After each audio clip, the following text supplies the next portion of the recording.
into President Trump. A majority, 51% say they approve of the impeachment inquiry, 45% disapprove. Voters split on whether President Trump should be impeached and removed from office, with 46% agreeing with that idea, 48% disagree. That's held pretty steady. 51% say the impeachment inquiry is a legitimate investigation, 43% call it a witch hunt. Meanwhile, 538 found a majority of Americans support impeaching President Trump, according to its calculated average of more than 530 polls since August 1st, 2018. So again, Joe, the president can't call one poll or another an outlier. That's the average of 500 or so polls that show a majority of Americans support this inquiry.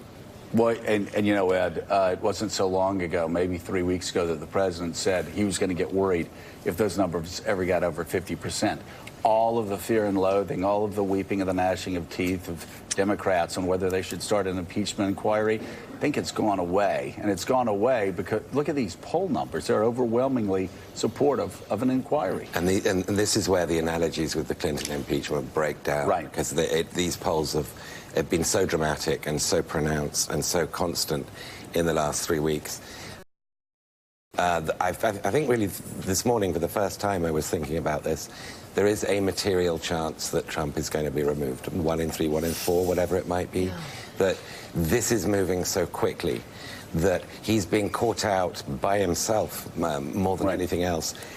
So dramatically, and that his foreign policy, which is, you know, the fate of Ukraine, of course, is linked to all of this, but the Middle East as well, is disintegrating in such a terrible real-time fashion, causing such anguish amongst Republicans whose support he'll need in the Senate. Think about the parallels here, David. You have this extraordinary Ukraine story unfolding, blowing up like a hand grenade, a political hand grenade.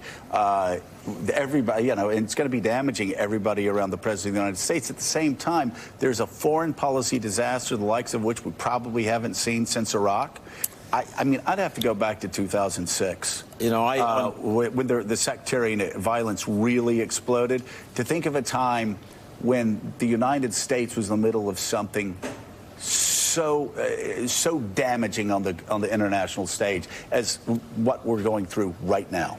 So I think the TV images of our former allies being gunned down in Syria, the people that our special forces fought with, the people who took down our adversaries in ISIS being now abandoned, I think that's powerful and clear to people in a way that the Ukraine story still isn't quite. I mean, you know, every day we have more evidence, but, you know, those polling numbers, still pretty narrow. You know, it's pretty, a country's pretty evenly split. A 50-point-something% majority is a small majority. So, you know, you feel that over time, Adam Schiff, others are going to have to explain the Ukraine story to people so that they say, here's what Fiona Hill said, here's what John Bolton said, here's why this matters to you.